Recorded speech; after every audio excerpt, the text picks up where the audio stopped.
So, hi, I'm Crimson Pleasure, and I am here with Keith. And I'm not going to butcher your last name. DeCandido. What? DeCandido. Second syllable. DeCandido. Yes. DeCandido. Yes. Okay, wonderful. Okay. It's okay. Everybody mispronounced it. I have spent 48 years correcting people mispronouncing it. I suspect I will spend another 48 years correcting people mispronouncing it. I can imagine. I hate trying to. I'm like, I'm not going to pronounce. Can you just tell me your name? And you pronounce it.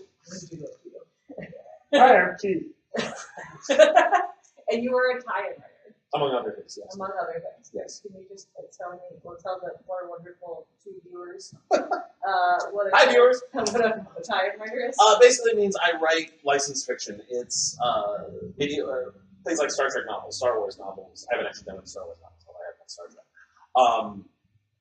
Trek. At this point, I have written in 30 different universes that belong to other people. Most recently, I did a Sleepy Hollow book a couple of years ago. I did a Leverage novel a few years ago. I have an Orphan Black book coming out this year. I did a Stargate SG-1 novel last year. I've got a trilogy of Marvel Comics-based novels that have come out. I've done a ton of Star Trek novels. I did about 15 different Star Trek books, plus a mess of novellas and comic books and short stories in the Star Trek universe as well. I did a Farscape comic book, monthly comic book for 3 years. In collaboration with Rocky O'Bannon, who created the show. We actually did season 5 of Farscape, basically. Which was, I heard, was needed. I don't know. And I've done Buffy the Vampire Slayer. I've written a bunch of movie novelizations as well. I novelized the first 3 Resident Evil films. I novelized a couple of horror films. I also did Serenity, the follow-up to Firefly. I have to admit, a little off topic. I'm so thankful that Josh apologized for the deaths in the movie. He was screaming at a convention. If I had known there were so, I would never put you through that. I'm so sorry. The thing is, it's funny because I had to stay quiet about that for months because I knew about it long before everybody else did because I had seen the script and I wrote the novel, and I wasn't allowed to talk about it until the movie came out. But I didn't realize it so much reading the script and because I was so immersed in getting the book done. Yeah. When I actually sat down and watched the movie, which I actually saw at San Diego Comic-Con, he previewed it for the Comic-Con audience before it came out, I realized that what Wash's death in particular ups the stakes of the climax. Yeah. Because at that point you realize that not everybody was necessarily going to make it out of that fight alive. Of course, everybody else did, but you didn't know that. Yeah. You know, and it made that final fight scene that much more dramatic. Yeah. Because we already lost Wash, and then earlier we lost Book. I was actually much more pissed off with the loss of Book, honestly. Well, no offense, Alan, but the loss of Book. Because when we lose him, we lose that storyline. Yeah. That drove me insane. Why did they just take him on the ship? Why did they not ask questions? Yeah. I need to know things. Although Dark Horse did put out a comic book that filled in. Called something like A Shepherd's Tale or something like that. I forget the exact title of it, but it was a very good story. I'm gonna have to read it. Yeah. It's it came out a couple years ago. I don't know how long ago it was. It bugs. It keeps me up at night. Why did they let him on the ship? 12 years now since the movies. Jesus. Yeah. Yes. Serenity came out in 2005. It's now 2017. So yeah. Well, if you watch Castle, you can see the age progression of Pedophilia. But which was a shame. Yes. But they're coming out with the animated series, so the cast is coming back for that. Oh, okay. But of the list of characters that could die, Wash was not at the top of my list. Jay was pretty high up there. Yeah. Yeah, he's always shooting people you expect him to shoot. You kind of expected him to die. Book was a terrible surprise for me. I was expecting River to die at some point, but when they killed, I'm like, no, don't just not Wash. Anybody else, just kill Mal anybody but Wash because I'm obsessed with Alan Tudyk now. So you must watch a lot of Disney movies now. My daughter loves Moana, and he's pretty much been in every Disney production as a voice somewhere. Yeah, he is the John, Ellen, and Steve of the Disney world. He walks into any movie. That's Alan Tudyk. And my favorite part, and I love pointing out to this people because I've seen the movie 3 million times, that Alan Tudyk actually talks about eating Alan Tudyk. He's the villager who says that chicken's not very smart. Maybe we should cook him. And I'm like, that's Alan Tudyk talking about killing and eating Alan Tudyk. It's Inception. I'm done. Yeah. But you've gotten to write for some of the, and you are. And I told this to Ace's mom yesterday, who was a big Dr. Who fan. You are the only born American writer for No, Dr. not Who. quite. Okay. The actual ridiculous distinction that I have is I was the first Okay. native-born American citizen to write linear adult Doctor Who fiction. I have to qualify it that much because of two people. One is John Peel, Okay. who is a naturalized American citizen. Okay. He was born in London, but he lives in the New York State. Uh-huh. And he married a lovely woman named Nana. They're very happy together. He still talks with his British accent, and she talks like she's from New York, and it's they're adorable together. So John beat me to it. He's a naturalized American citizen. So and the other qualifier is this guy named William H. Keefe, ironically, who's also American, who wrote some Doctor Who Choose Your Own Adventure books. So he wrote, but if you get rid of them, then I am the first American to write official Doctor Who fiction, which was in a 1996 anthology called Decalogue 3 Consequences. It was back when Virgin Publishing had the rights to do Doctor Who fiction. Okay. And they did a series of Decalogue anthologies, which were 10 stories. They did 3. They actually only did the 3, and then they did a 4th after they lost the license with some original with other characters that they created for the line that they were allowed to keep using. But in that anthology, in addition to my first Doctor Who fiction, there was also the very first Doctor Who story written by some obscure Brit named Stephen Moffat, who wrote a phenomenal story in there called Continuity Errors. And it's funny because years later, when the new show debuted, when it was rebooted, when they announced that Moffat was writing a 2-parter for Christopher Eccleston's first season, I was over the moon because I loved Continuity Errors. I thought he really got Doctor Who very much, and and he continued to write some of the best stuff for the new movie. But that was his first one. And actually, the story he wrote for Decalogue 3 is kind of the first draft of the Christmas Carol episode, the one with what's his name, who played Dumbledore. Okay. Him. The Yes. one where he went back into his went back in time to fix his life and make him better. Yeah.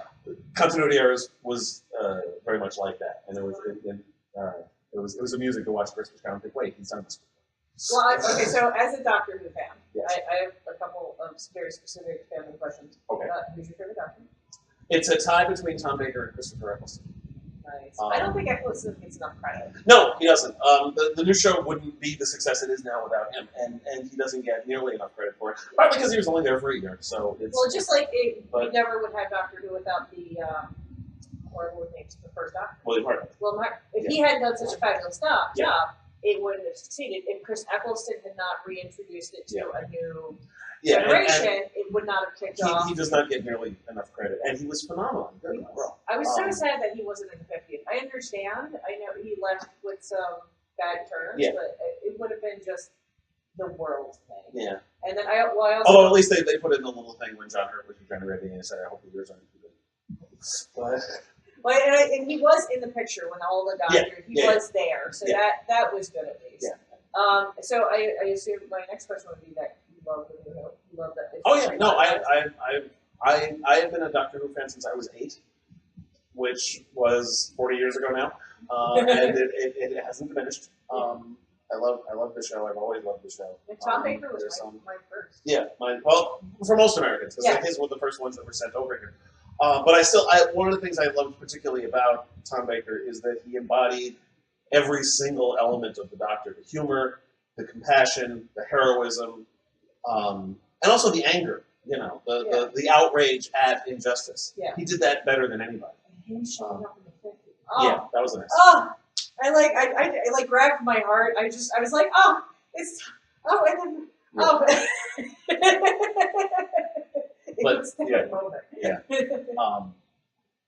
but no, I've always been a fan.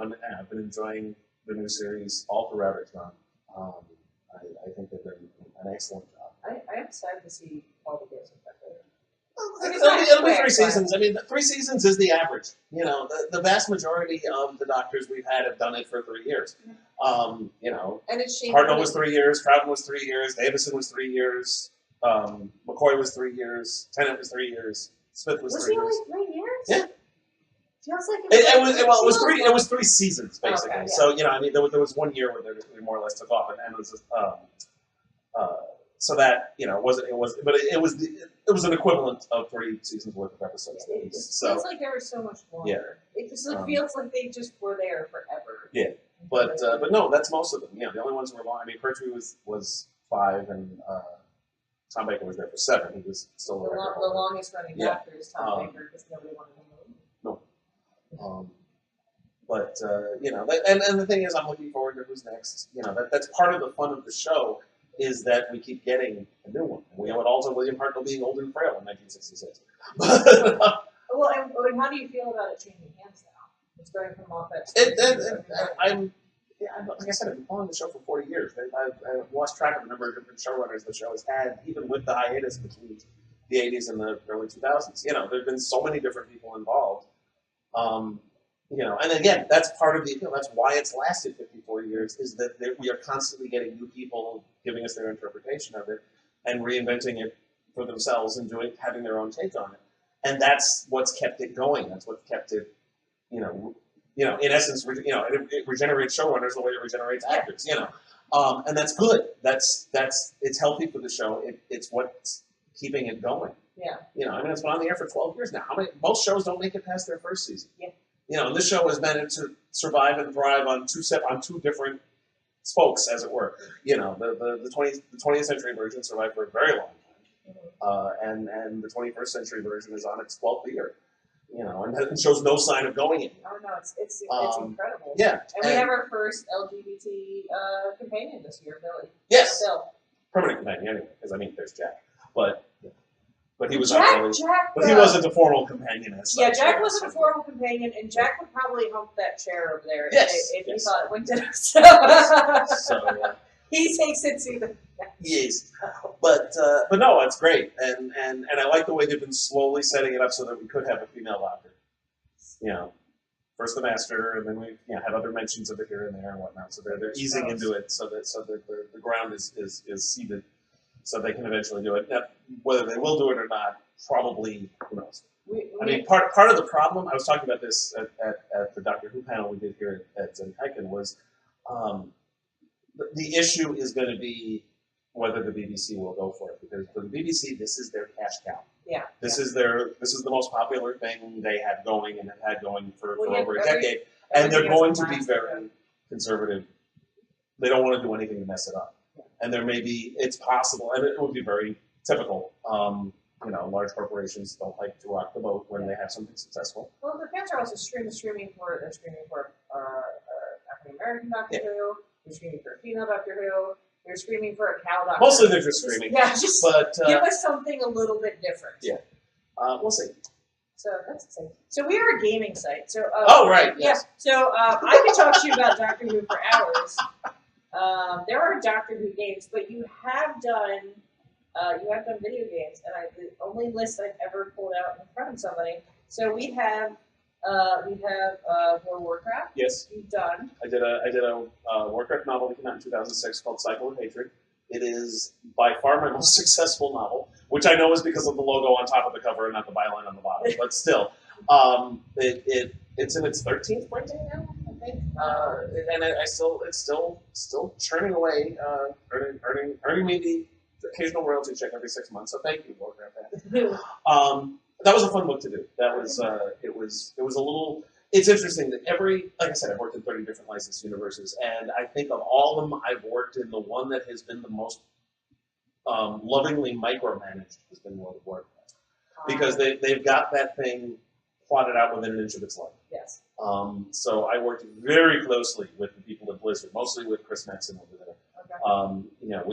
We plotted. I mean, that book was plotted out over about a 3-hour telephone conversation between the two of us. Wow. Talking about how we were going to do the book, and it was great, and it was a fun book to do, and like I said, it's been my most successful book. I've also done StarCraft, Dungeons and Dragons, BattleTech, Command and Conquer. Command and Conquer and Resident Evil.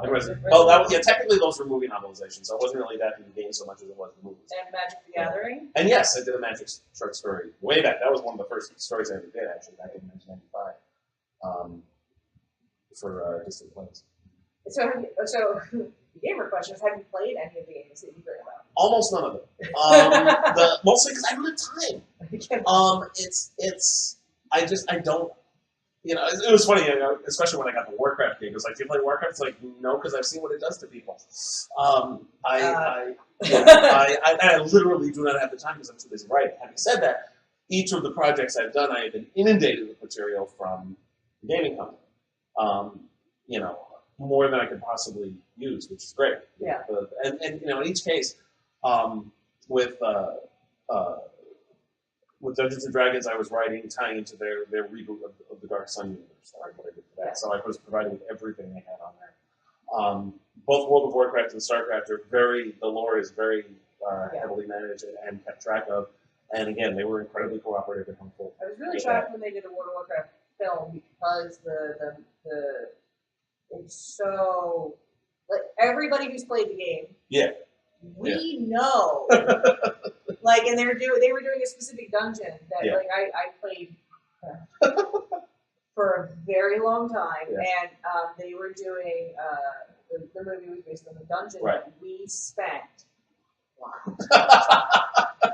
So like most people are like back sitting there relaxed, and I'm like leaning, but don't get this wrong. I know everything that happened in there. Yeah.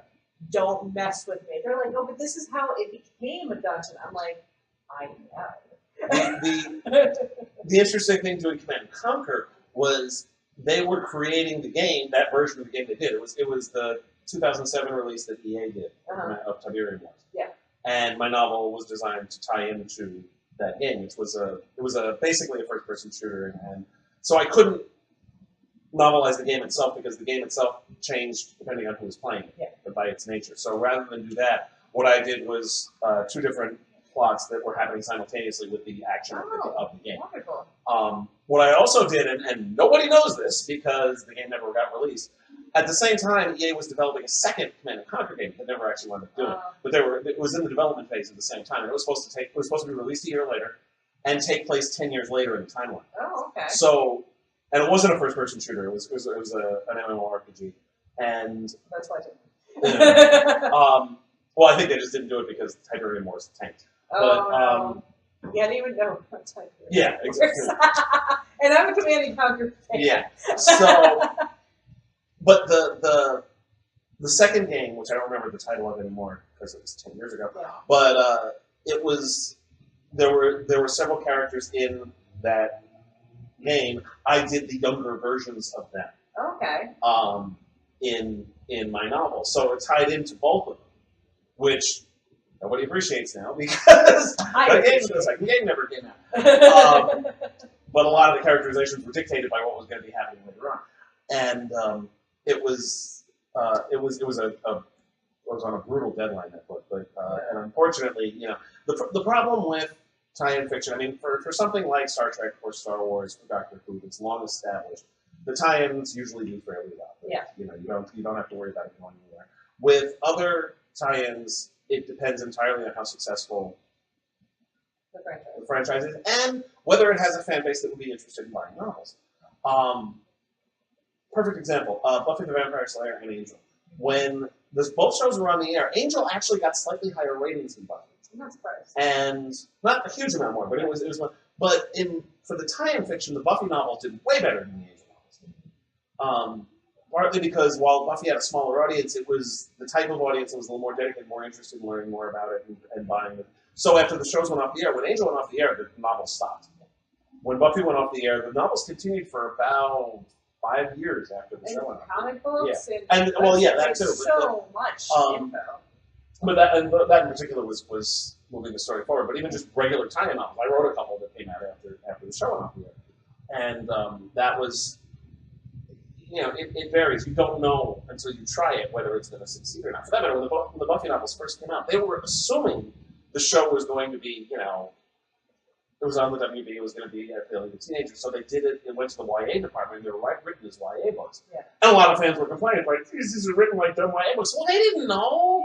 They didn't know what kind of appeal It's the show high was school going to have. kids. Exactly. They have no idea who that's Yeah. going to be. They weren't from Japan. They didn't know that like grown adults are watching Right. shows about high school. Nobody children. expected that. So Like me. yeah. So and like I did a Leverage novel, and that wound we did 3 Leverage novels, and they all wound up being published right after the show was canceled, which hurts it. Yeah. You know, it would have been much better if we could have released those books, but it just the timing was such. I do appreciate that they kind of concluded. They had the Leverage. Oh my god, I got really sick last year, and I laid in bed. I'm like, I'm gonna rewatch Leverage because it's just a treasure. Oh yeah, it's a great show. It was one of my favorite shows to watch, and I was thrilled to be able to write. We did 3 tie-in novels. I wrote one, Matt Forbeck wrote one, and Greg Cox wrote one, and we had all 3 of us had so much fun with it. Matt did his took place during basically San Diego Comic-Con. Okay. And it was called The Con Job. And Greg wrote, and I was so glad he did this, because when I was coming up with pitches, I was trying to come up with a way for them to take on publishing scams. Yeah. Because there's a lot of them out there. That's exactly the kind of thing they go for. Greg did one for that. It was called The Bestseller Job. Okay. And then I couldn't, and I'm glad he did that because I couldn't come up with a plot. What I came up with was something called The Zoo Job, and it involved a small zoo that was trying to get an endangered animal from Africa to have as a zoo exhibit, and the animal disappeared, and they had to find it. Okay. And they've got to dig into, I'm still really upset about Leverage because Leverage was one of the few shows where they made Robin Hood-like characters who were literally there for the little guys who had absolutely nothing.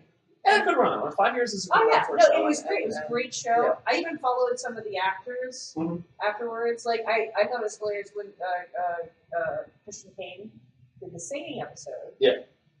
And I was like, and everybody's like, "Oh, he can't sing." I was like, "Do you not?" I don't listen to country music, but he's attractive, so I was obsessed. So I was like, "Do you not realize that like country fans are like knocking down doors? Like he's technically Spanish." Yeah, and he's had a successful music career going back to when he was on Angel.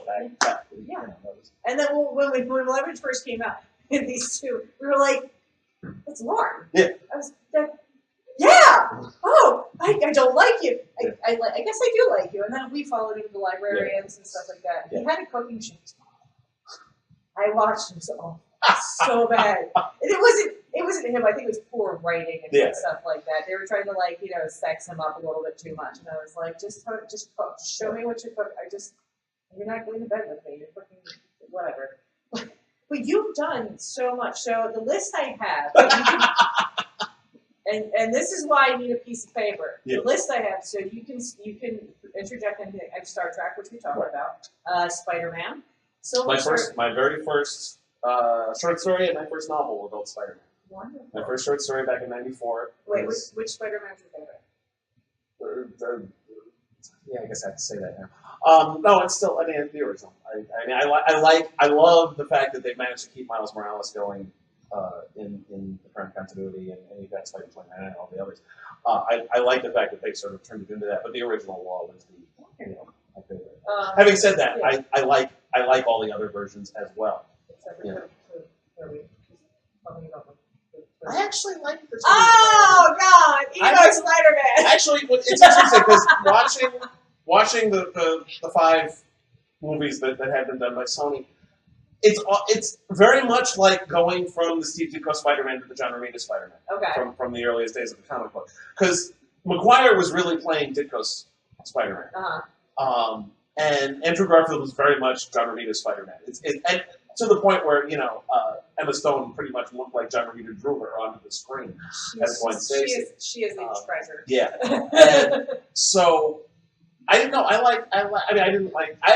loved the first Spider-Man movie a lot. Yes. The second and third one, I had problems with both of them. I know a lot of people like the second one. I thought Alfred Molina was a terrible Dr. Octopus, and I think I'm the only person in the world who thinks that.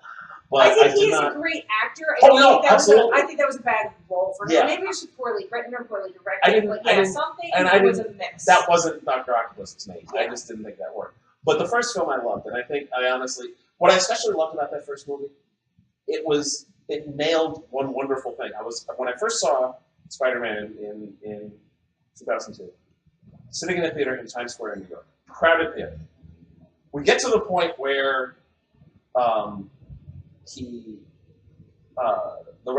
guy who runs the wrestling match, he doesn't get paid as much, and he says, "Ask me why I should care." And then later, the guy robs the box office. He runs past him. Yes. And he throws the line back at him when he says, "Why didn't you stop?" He says, "Tell me why I should care." Half the theater was cheering. This is the half of the theater who had never read Amazing Fantasy number 15 and did not know Spider-Man's origin. Because anybody who knows Spider-Man's origin knows what's going to happen next. Yeah. However, the people who hadn't read the story and only vaguely knew, Spider-Man's backstory, they see that as a crowning moment of awesome for the hero of an action movie. Because we've seen that thousands of times in action movies. And that's supposed to be a good moment for the character. Yeah. So half the audience going, "Yeah, you tell him," and the other half is going, "No, guys, seriously." If he had stopped, and then he goes out, he kills Uncle Ben, yeah. But I love the way it took what was already there from the comic books and made it, and used the tropes specifically of action movies to make it that much more of a knife twist. Yeah. It was great. It was, even vaguely knowing Spider-Man, I was an X-Men girl. Yeah. So even vaguely knowing Spider-Man, I even loved this moment. Yeah. But I also wasn't 100% about Uncle Ben dying in the next moment. And I was like, yes, you should have stopped him, but there's no way you can and it comes into the foreknowledge thing, and it's like, and that's the heart of Spider-Man. It is the fact that he would never put himself in a position where he would not be a hero because somebody could die. Yeah. Yeah. So and the list continues. We've got Silver Surfer, Hulk, X-Men, favorite Young Hercules, which we talked about before, Xena, Farscape, Andromeda, World of Warcraft, Buffy the Vampire Slayer, StarCraft, Command and Conquer, Supernatural, which I loved before. I've read 3 Supernatural novels, and I've got a couple more. And you did John's Journal, right? There's not the one that's already been released. That was Alex Irvine. There's Inside Edition is going to be putting out a facsimile of the actual physical journal. It's going to be like a notebook you can make notes in. Yeah. But there's going to be also some pages from John's journal in it, which I wrote the text for. Oh, that's amazing. So. That I'm definitely going to pick up. If you could write for any franchise, and I mean ever, any fandom, alive or dead, dust it off, going to be a bestseller no matter what would it be? I'll mention 2 that I actually pitched for and did not. Actually, 3 that I wanted to pitch for and did not get to write. And still, I'd love to have written those books. None of them are going concerns right now anymore. But at the time they were. I did. I pitched a Highlander novel. It was frustrating. There was 1 slot left in Warner, but Warner had the license for it. And they had 1 novel left, and 3 different authors pitched, and they went with one of the other ones. Okay. But the one I had pitched, I really would have loved to have written. I wanted to write an Ivanova-focused Babylon 5 novel. That never really came together. Yeah. And then, especially frustrating because I wanted to write a Battlestar Galactica novel, and the new show came out. Okay. Tor Books had the license, but the editor did not want to work with me because he only. These were the editor's exact words. Only wanted to work with real science fiction writers, not tie-in hacks.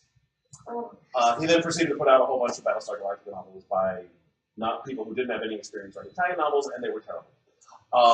Not all. Neener? Yeah, they weren't all terrible, actually. Although there was one where it was obvious that the author had nothing but contempt for the source material and really had no business writing that book. Yeah.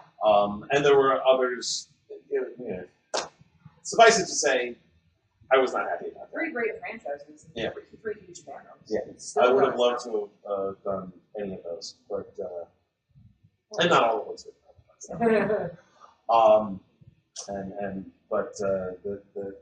That particular attitude by that editor, who, by the way, is no longer working in that sort of books. The world is crazy. But that was frustrating. Like the other two, like the Highlander one, at least I had a shot at. Yeah. It just the editor went with somebody else next time.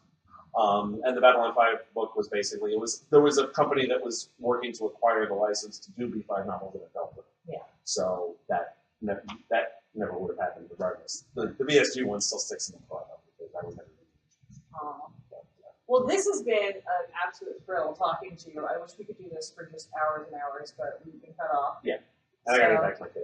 Yeah, and sell some stuff. And sell books. But thank you so much for saying. Thank you. All It right. was my pleasure. Bye bye.